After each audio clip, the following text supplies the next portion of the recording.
Welcome to Newsworthy Stories with Jacqueline Jimenez. I have a huge shout out for Marjorie Stoneman Douglas High School's Drama Club.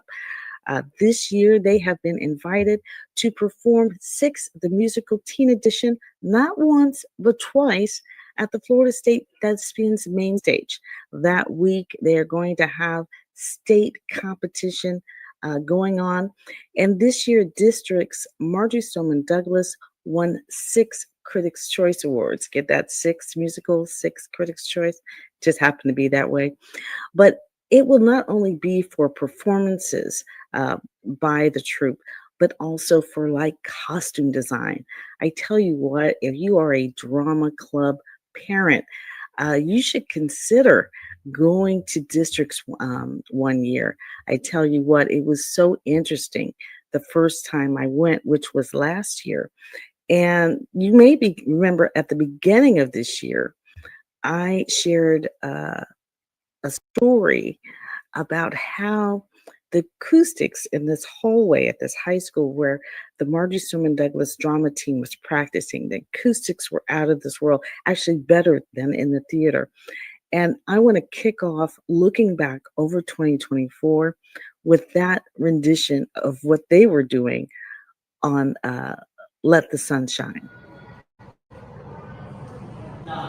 Where's Claude? Where is he? He should be here. Claude! I'm right here. Like, can they not pick up?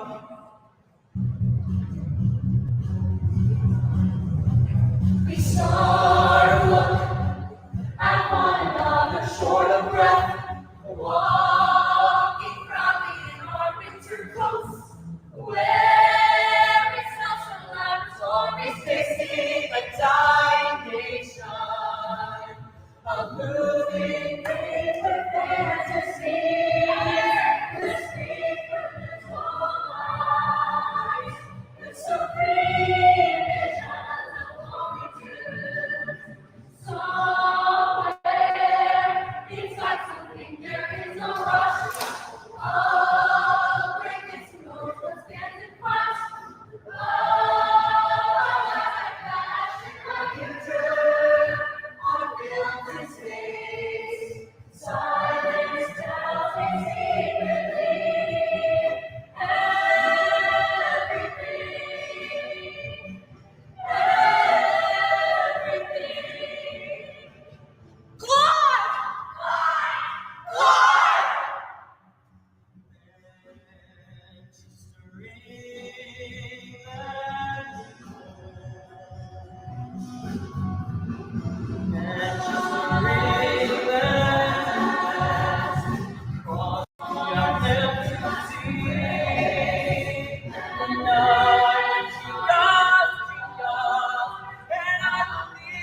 For me, the best date ever is always about the who. And I think that's what drives me to go get better and better.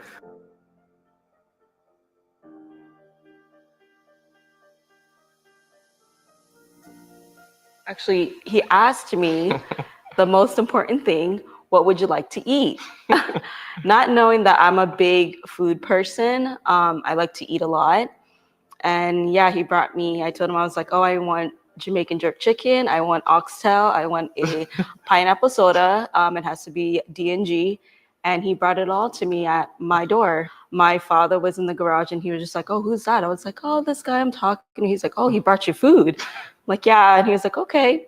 And the rest was history. And that was day 2. Yeah, day 2. That's when it all started. And he has been feeding me since.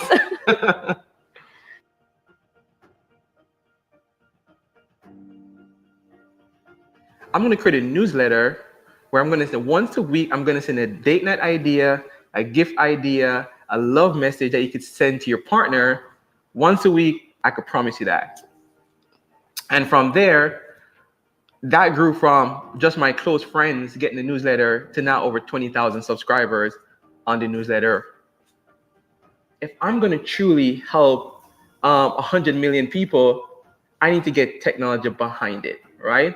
And the more I hear these stories of people messaging us and emailing us about what we've done for them just from the newsletter, my thought was, I want to help every relationship reach its fullest potential.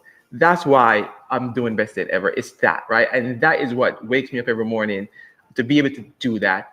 So that brought us to where we are now. So we're going somewhere, going to Cancun. Ooh, and one nice. of the things I want to do is on the birthday, the night of the birthday, I want to plan out something for her, like special at the resort. What could I do? Awesome. So we have the Intelligent Cupid Engine Date Night Planner. So we'll use that. We could go to the Date Night Planner. And same thing, we're celebrating a birthday, as I mentioned. And this is what date? It's going to be the 7th of February. Okay, so we look for the date. We throw that in. Once again, we have our Intelligent Cupid Engine. So it's going to tell me exactly what to do? Exactly what to do and how to do it. Got you. All right, so as you can see, start listing out individually what you could do. And the great thing is that you could pick from the things, right? So you don't have to do everything. You could pick and say, okay, I want to do the tropical flavors breakfast, or I want to do the snorkeling adventure. I want to do. Got you. So it's giving me literally a whole day here itinerary. I could follow from sunrise all the way back to exactly a starlit stroll. And even giving you exactly how to execute it. Got it. No, that's dope. All right. And if you love the idea. It's even telling me that they gave me the name of a restaurant. Here you go. That is dope. All right. And if you love the idea, you could always save it. So you could come back to it later. You could send it to yourself. So you can, when you're on the trip, you can have it in your email at any point, right? Gotcha. And you can plan from there. All right, cool.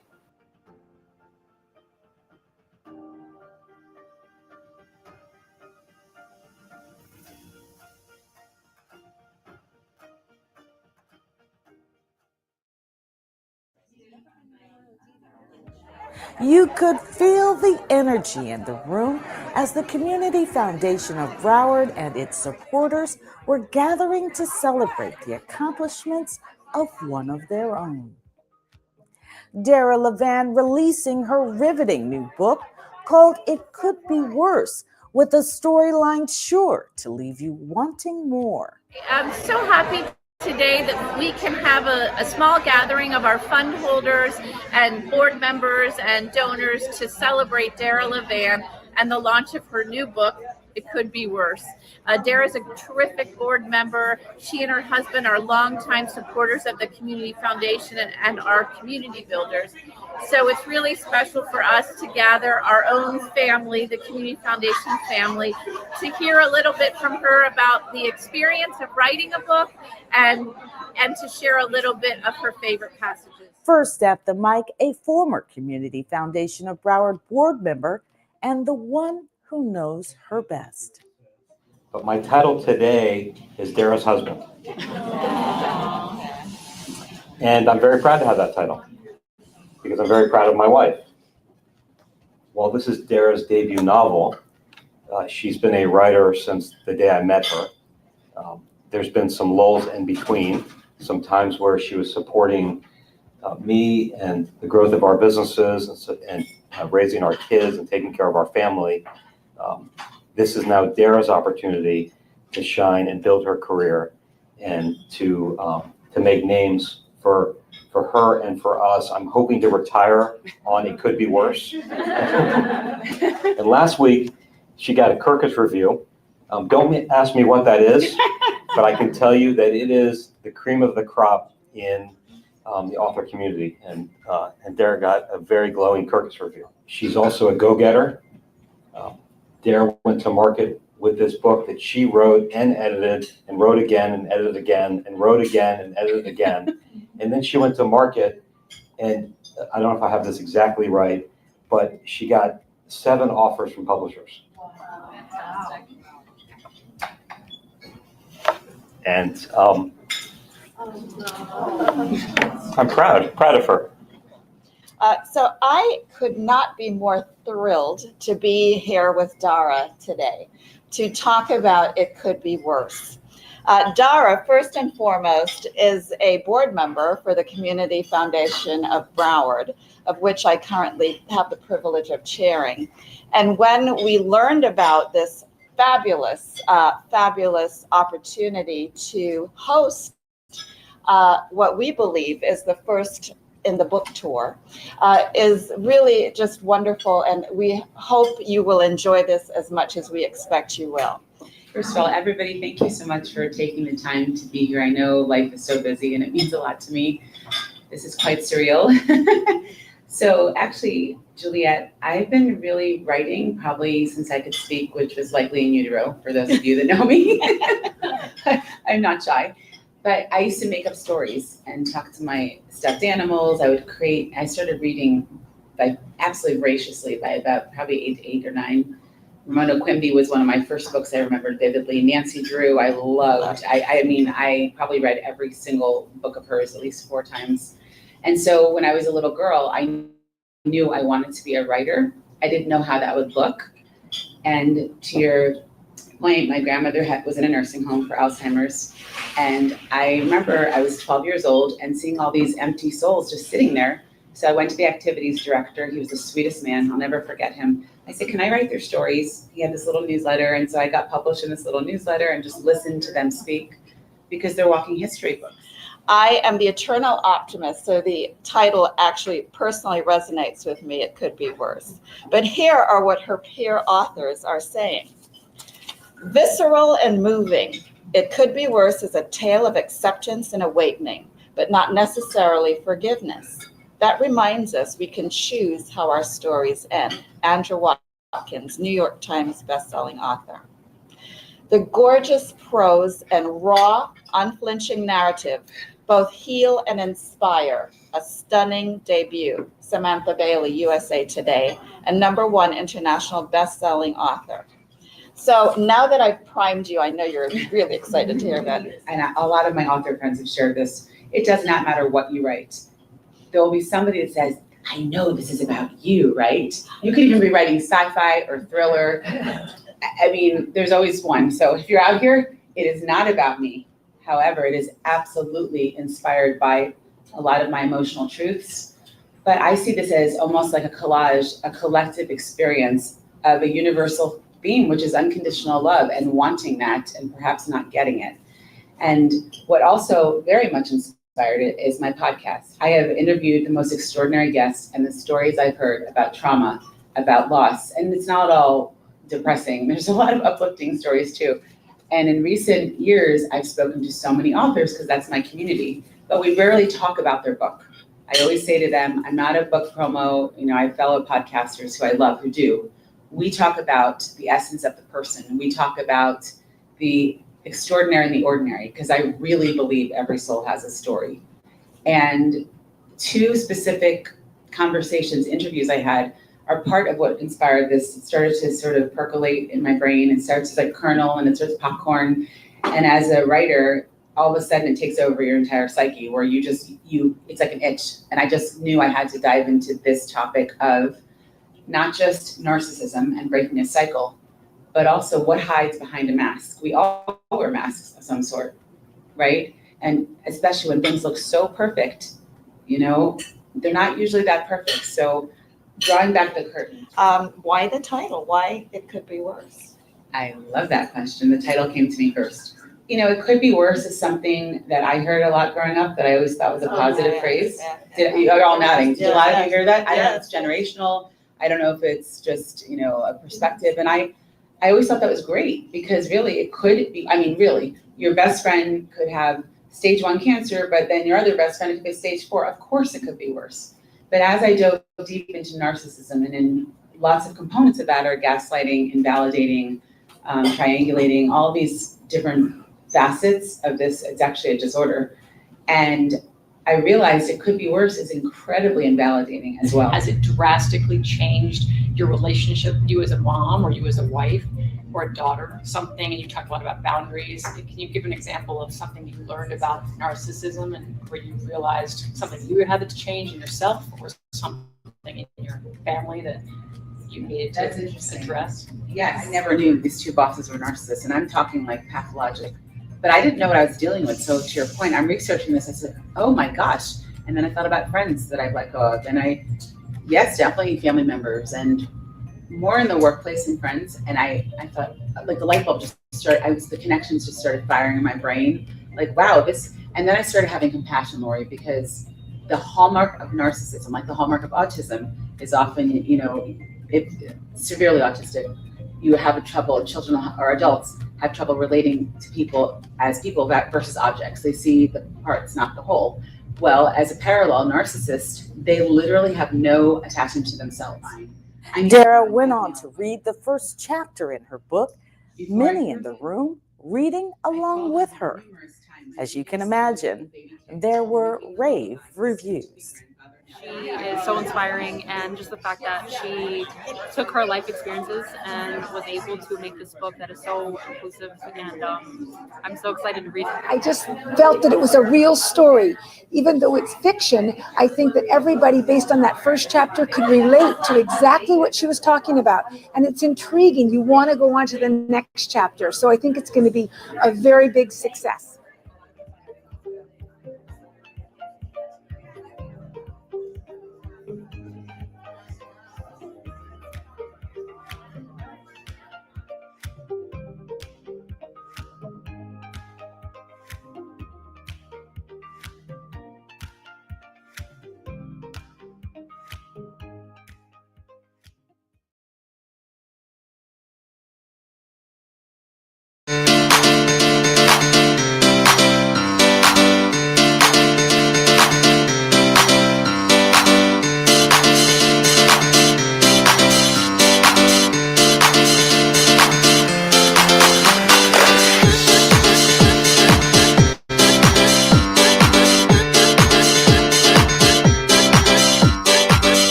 All hands on deck as 13-year-old Carter Bonus of Spectrum Golf set up the course for his first annual Autism Awareness Golf Tournament, which undoubtedly was a who's who event. Swag bags and gear set to go, vendors too. In no time, golfers began pouring into the Country Club of Coral Springs, each one greeted with goodies. Not only adults, but also kids Carter coaches through his nonprofit Carter Spectrum Golf. The Broward County Sheriff's Office instrumental in supporting Carter's golf program through a grant which provides free golf gear for participants. Unbelievable coach. He really is. Like, it's fun to watch him just teach in general, let alone golf, which makes it cooler to me. But he's a very good, I guess you can call it an educator, because he can explain things to people in a way that I think most couldn't think of on their own, but they can comprehend when he explains it. Carter has been doing business in this area for over 3 years now, and city leaders know him. Coral Springs Commissioner Joshua Simmons with a big hug and handshake for Carter. The mayor of Coral Springs there too. I'm very happy to be here in my capacity as Carter's friend and also the mayor of Coral Springs. What he's doing for our community and for children with autism is wonderful. He's an extraordinary young man with a bright future, and I'm happy to partner with him today. A steady stream of golfers rolling out, heading to their first tee. Dozens of teams partnering up to take a swing at securing a prize while raising money to generate autism awareness. There you go. That's all right. We love you, Carter. We support you. Keep doing what you're doing. So aim for the guy in the golf cart. There you go. Half a barrel to the right of him. Along the circuit, Zach the Hammer, whose title says it all. I'm here to help fundraise for autism awareness, especially and also Carter Spectrum today. And the reason why, because I'm actually on the spectrum myself. And growing up, it wasn't easy for me to actually be normal like the other kids. And I had to take like extra classes just to get my speech correctly, and also how to socialize and having friends and being around gatherings and stuff. And I basically want to just give back to people, that parents that have children that are on the spectrum, that it's not the end of the world, everyone. Also on the green, players from the nonprofit For Life, which was founded by LPGA golf pro Paula Pearson Tucker and NFL Hall of Famer Lawrence Taylor. Just like Carter, the organization uses the game of golf as an empowerment tool to coach children on impactful skills for life. Some people don't get this experience, so I'm happy to be out here today with my fellow partners. This tournament was not only about playing golf, but educating others about what autistic golfers can see when they play the game or do anything else. There's an angle that you have to look to see where the ball is at. When you think it's far away from you, it's actually closer to you than it's far away. Yeah, and that's the sensory.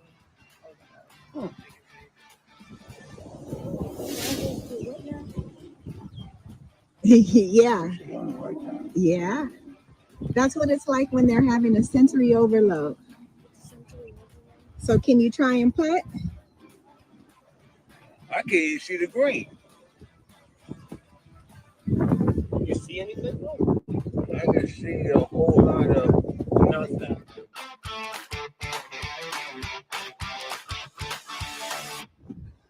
Interesting. I mean, I can't really see nothing, so I don't know how he saw anything. So, but I'll tell you, that's strange and amazing. I'll tell you what, strange and amazing. So Carter, what happens when you put the glasses on? It's kind of familiar. Normally gets a sensory overload when I go outside, like every single time I go outside. The best way I can describe it is just when you go outside, everything's super bright and your vision is all weird and it's kind of scary for the first time it happens. But kind of just normal. These demonstrations and activities, all thanks to Carter's sponsors. K-12 is this year's title sponsor. Virtual schooling allowing Carter to travel to golf shows and play in tournaments without missing a lesson. In our country, I think we're trying to sort of fit too many kids through a very standard model of education that it just, for whatever reason, doesn't fit the need of that child and that family. And I think what we try to do is we try to provide an outlet for an avenue for those families to allow their children to succeed, to thrive. And, and that's really all we're doing is we're providing a mechanism for really special kids like Carter to thrive. And hopefully we've been able to do that with Carter, and hopefully we're able to do that for other families. I think we are. We felt that given the number of autistic children who are bullied in schools, that this opportunity with Carter and Carter's foundation and Carter's work was a perfect match. Across the course, golfers were giving it their all. Carter, I want to tell you, you are doing an amazing job.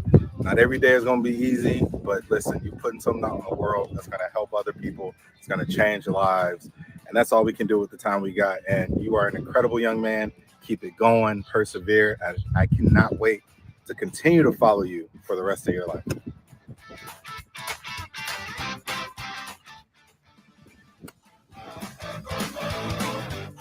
This golf tournament was far from over.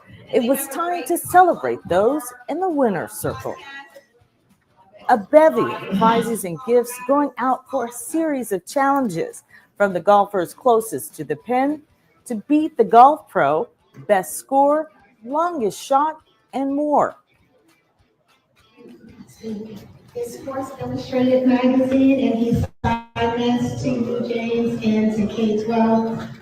He said one CEO to another.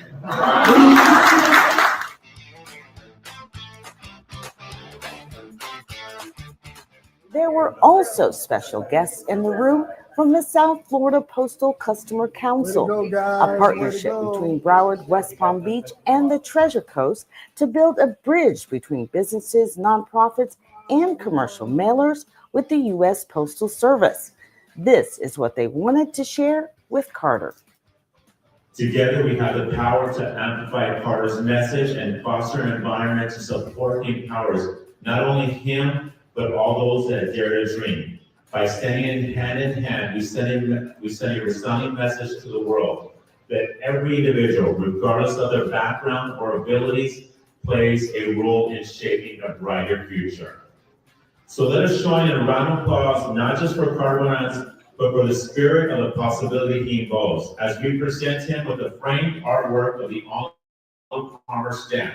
Let it serve as a symbol of an unwavering support and belief that he has had in his journey. Thank you, Carter, for inspiring us all. Your journey is not just a beginning. We are honored to stand by your side as you continue to soar to new heights. Thank you.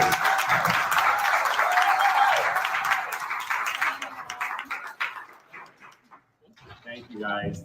Appreciate it. The inspiring presentation leading Mayor Scott Brooks to get a little emotional. You are an amazing human being, an amazing leader. And on behalf of the city of Coral Springs, I just want to give you my gratitude and my love and say thank you for your leadership and your kindness for our community and communities beyond. You are an incredible young man.